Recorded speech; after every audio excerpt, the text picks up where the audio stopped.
guys, at ito nga, andito na naman tayo. Gagawa tayo ng breadcrumbs. Dahil wala tayo ng breadcrumbs ulit na ubusan.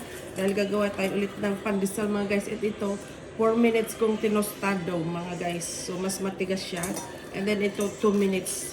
Ayan mga guys. So, itry natin kung ano ang diferensya ng 4 minutes sa 2 minutes ng kakalabasan ng resulta.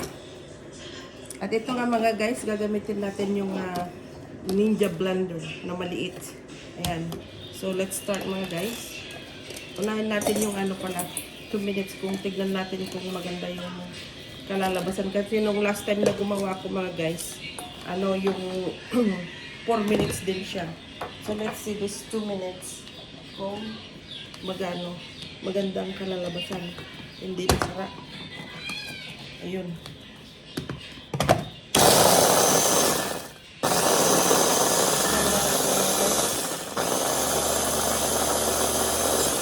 Kaya yung mga mga guys, may mga extra kayong mga bread na hindi nyo nakakainin baro before pa magpa-expire. Gawin nyo ng breadcrumbs para hindi na kayo bibili at makakatipid kayo mga guys. Okay naman siya mga guys. Okay pa natin para pino siya. Tignan natin yung malandang ito. So yan, let's see. Okay nga siya mga guys. Ayan, pwede na.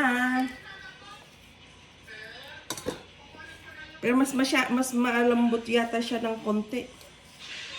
Ayan. So, dagdagan natin ng minutes. Mas maganda yung 4 minutes mga guys.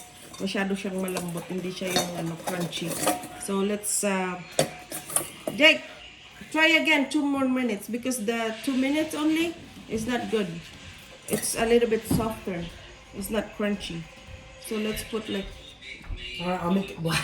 I'll make it black. So let's try the 4 minutes. Yan mga guys. So try natin mga guys. Tignan nyo kung ano yung diferensya ng 4 minutes sa 2 minutes. Kasi nung last time gumawa ko 4 minutes. Ito. Ayan. So, pag hindi na pantay yan, hindi yan aanda.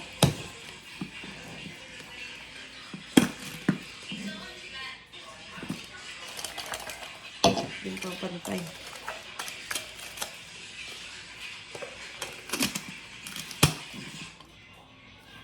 Ayun. Let's try. Tignan nyo. Bilis pa naman mga guys.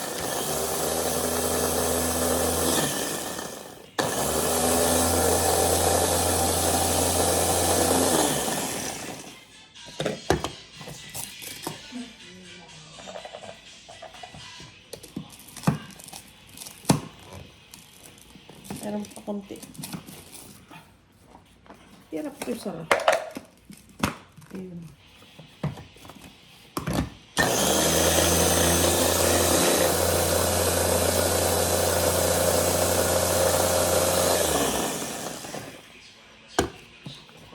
Ayan, see? Mas maganda talaga yung 4 minutes mga guys na toasted. Ayan ang ganda ng resulta, di ba? Mas maganda.